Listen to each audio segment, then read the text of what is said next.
The world keeps waiting for the moment Iran changes. Is this the moment the Islamic Republic finally ends and monarchy resurges? Or is this exactly the moment the system proves it was built to survive? History reminds us that revolutions don't rewind, and what comes after the Ayatollahs may not be freedom. It may just be the same system with different faces. Everyone keeps asking the same question right now. If the current leadership in Iran disappears, does the regime disappear with them? If the hardliners are gone, does the system collapse? Does Iran suddenly become democratic? Does the monarchy come back?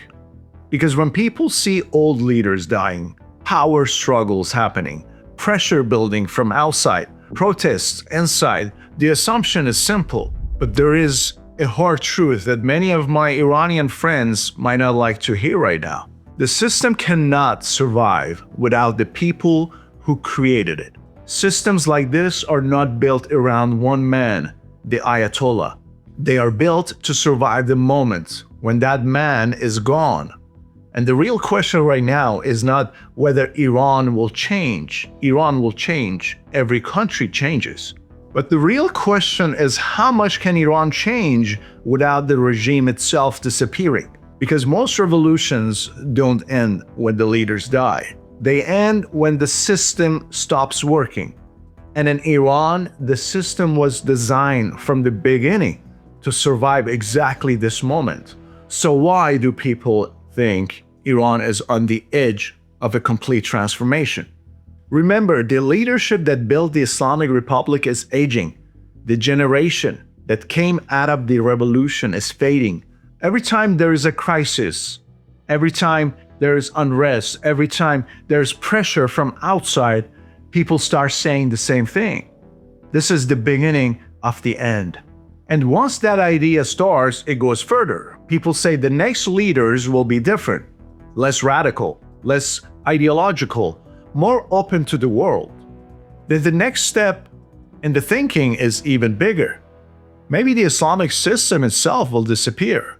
Many still believe that Iran will become democratic. Maybe the monarchy could even come back. But this way of thinking comes from misunderstanding how regimes like this actually work. We have seen this pattern before. People thought the Soviet Union would change after Stalin. People thought China would change after Mao. People thought Cuba would change after Castro. Every time a strong leader dies, people assume the system will die with him. Most of the time, the system survives, because the system was never just one man. Which leads to the real question. If leaders can change, why doesn't the system change with them? And how does this Islamic Republic survive? Here's the answer. The Islamic Republic was never meant to depend on one person. From the beginning, it was built as a structure that could survive leadership changes. The supreme leader is powerful, but he is only one part of the system. There is the clerical network, the Revolutionary Guard, the security services, the political establishments, and a bureaucracy that has been built over decades. These institutions do not disappear when one leader disappears. Their power depends on the system staying exactly the way it is. The Revolutionary Guard has military power, economic power, and political influence. The clerical establishment controls the ideological foundation of the regime. The security apparatus controls stability. The constitution itself keeps the Islamic structure in place even when leadership changes. So when people say the next generation of leaders will be less radical, that may be true, but less radical does not mean less Islamic. The next leader grew up inside the system. Their career exists because of this system. Their authority comes from this system.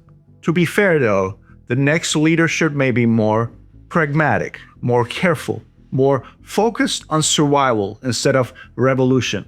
But that usually makes a regime more stable, not weaker.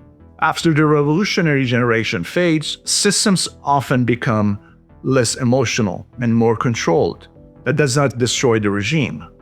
In my opinion, it helps it last longer. And once you understand that, you start to see why one of the most popular predictions about Iran is also one of the least realistic. The idea that the country could go back to what it was before the revolution.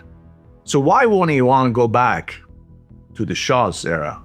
See, the 1979 revolution did not just remove a king, it destroyed the legitimacy of a monarchy itself.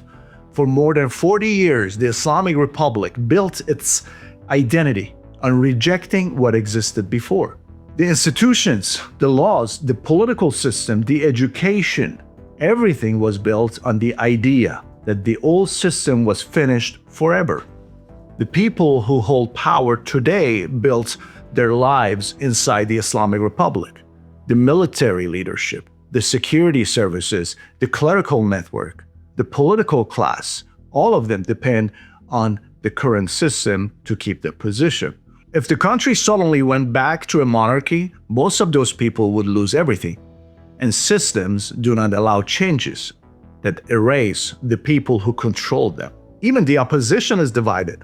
Some want democracy, some want reform, some want a republic, some want a monarchy.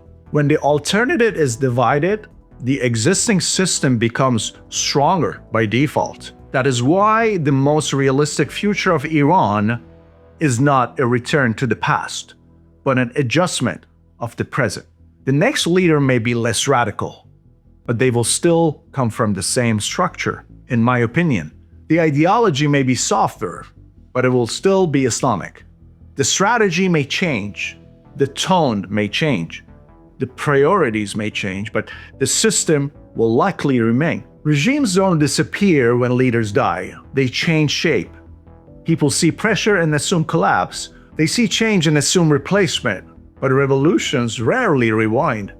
They evolve. The next leaders may be different men, but they will come from the same system. I hardly believe that the future of Iran will not look like 1979. But it will not look like 1978 either. It will be something in between. Less ideological, more strategic, less emotional, more controlled, but built on the same foundation. And that's the American backdrop. Stay sharp, stay aware, and remember that countries do not change just because leaders disappear. They change only when the system itself allows it. And right now, the system in Iran looks like it was built to survive exactly the moment everyone thinks will destroy it. If you found value here, and if this episode added a little insight, please go ahead and subscribe to the channel, like and share it. See you in the next one.